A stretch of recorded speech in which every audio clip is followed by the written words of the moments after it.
I just jump in there, sir? And another part of the story that has to be spoken about is the technological transfers. Mm-hmm. So, for example, the United States getting Louisiana, Mm-hmm.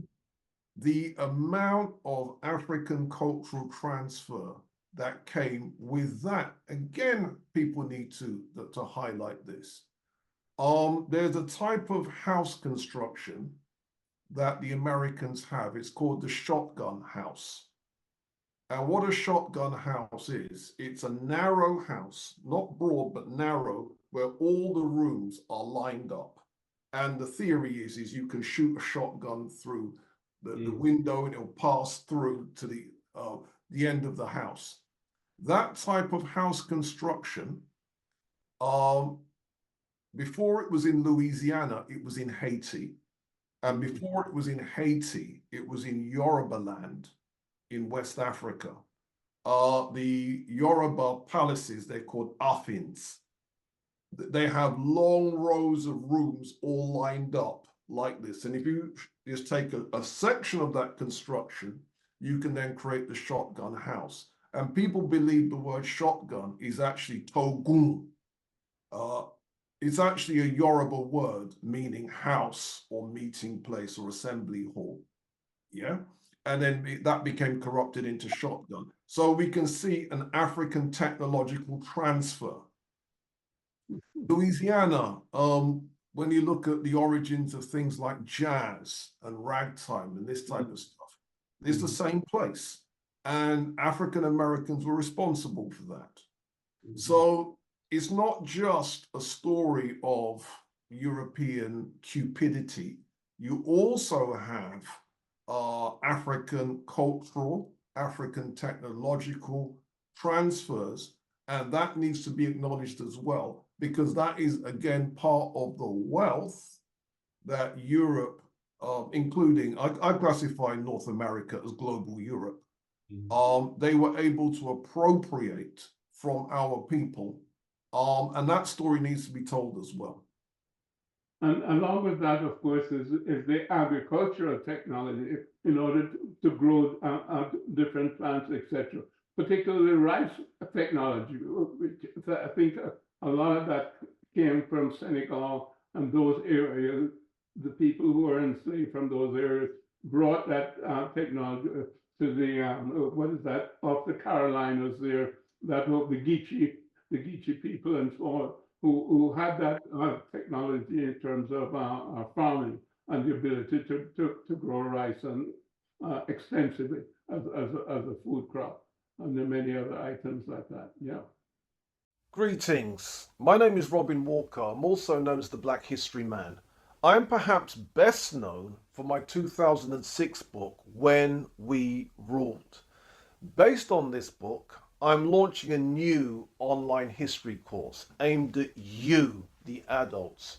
You could be a parent, you could be a teacher, a mechanic, cleaner, professionals, care workers, security guards, taxi drivers, kitchen workers, entrepreneurs, tech heads, lawyers, all of you. We want people from all over the world to be empowered by our content. We want you to gain mastery over your history and heritage.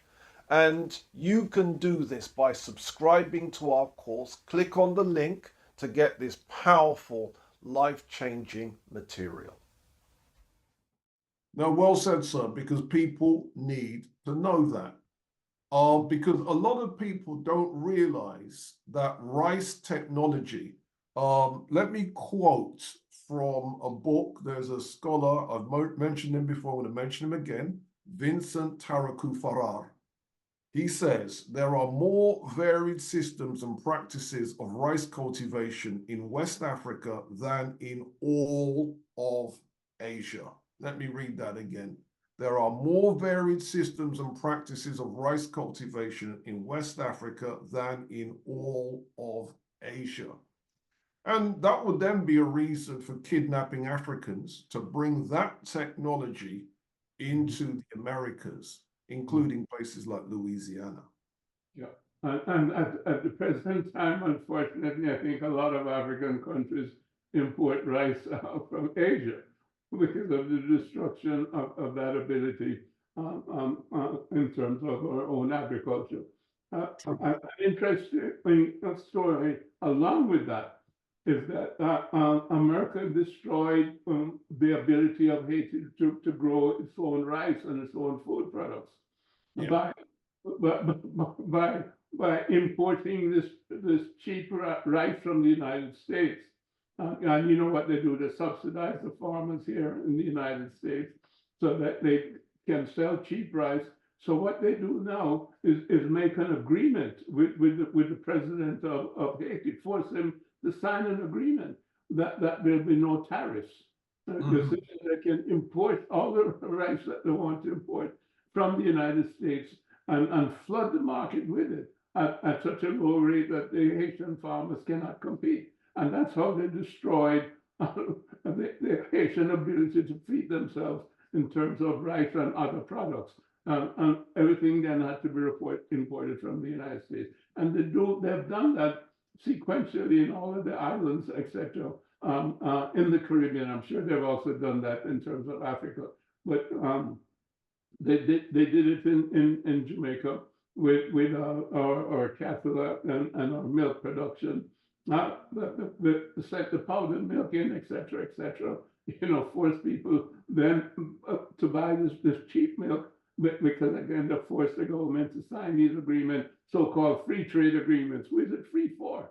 It's not free, it's expensive. It destroys your own initiative in terms of your national boundaries and your ability to take care of your own people. So these are things, again, that we have to repair. World Trade Organization, what are they doing? They're simply institutions that help to continue the hegemony of Europeans under a different name. For slavery, it's colonialism, and now it's globalization. So those things have to be looked at, through a microscope and understand that that's how this system has continued over time. And it has morphed from different names, as I mentioned, from the enslavement of people to the colonization of people. When you go into their lands, you no longer just take their people out, but you go into their lands, take their resources, and then you tie them into an international monetary system where your money is the basis of everything, and their money is worthless unless it can compete with your money. And this is where BRICS is coming in right now, because hopefully the BRICS people might be able to change that. Yeah. Well, let me throw one more thing as well. I think you're aware there's been a piece of music that's been released over the last few weeks by Beyonce called Texas Hold'em. And what it is, it's a country and western song. And people were saying, country and western, why can't this Black woman just stick to soul music? And she then said, or to be exact, her mother said, but there's a Black cowboy culture. Yeah. Okay, now what's this got to do with our subject? Again, according to Vincent Taraku Farrar, at one time, all the cowboys, all, not some, all the cowboys in 16th century Hispaniola. Hispaniola is Haiti and the territory next door. That was one thing called Hispaniola. All the cowboys were Africans. So in other words, it's not, in America, African Americans make up, some people say a third, some people say a sixth of cowboy culture. In Haiti, they made up 100% of cowboy culture. Again, a lot of people don't realize that those skills of raising livestock and cattle and horsemanship, we were doing those were skills that again came from the Wolof, the Fulani, and the Mandinka areas of Senegambia. Yes, the contributions are enormous, and as you're mentioning, many of those contributions are now just being understood and being brought to light because of the propaganda has been so nefarious and so complete over centuries, as if to say, Africa didn't have a history and didn't have a civilization, didn't have a culture, and somehow Europe was everything. And of course, that included also the rest of the world. Everybody was, quotes, uncivilized in comparison to Europe and the Americas. And yet still, if you look at the history, the most savage people on planet Earth over time have been the Europeans. They've destroyed, whole cultures, whole groups of people. They've committed genocide against the Native Americans, not just in the United States and Canada, but through Central America, through South America, genocide against the Australians, the people in Tasmania, New Zealand, and you can go almost on and on. It's only in very densely populated areas, such as, Africa. Of course, also the country was hostile in terms of its geography, as well as its insects and what have you. And places like also, China, where they could not advance interior to a great extent. Those are the areas that have been saved from their massive predation and extinction. Because what has happened to most of the indigenous people in the Americas? They're on reservations, or they've disappeared, or they may be high in the hills in the Andes in some places in South America, etc., in South America. But this has to be understood that this Euro-American perspective of scientific materialism and industrialization has played itself out, and it has created nothing but havoc, and it's responsible for the climate crisis as well as the crisis in humanity.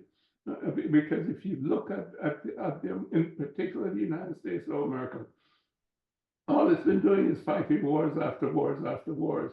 And if you look at what is going on, right now, the number of countries that they've invaded, in the last 10 years, etc., and they're continuing, whether it's, Afghanistan, it's Libya, it's Syria, it's Lebanon, it's Yemen, it's Gaza, and it's Palestine, and it's Ukraine, and they're going on and on and on. I mean, and the military-industrial, complex is the most significant complex in the world.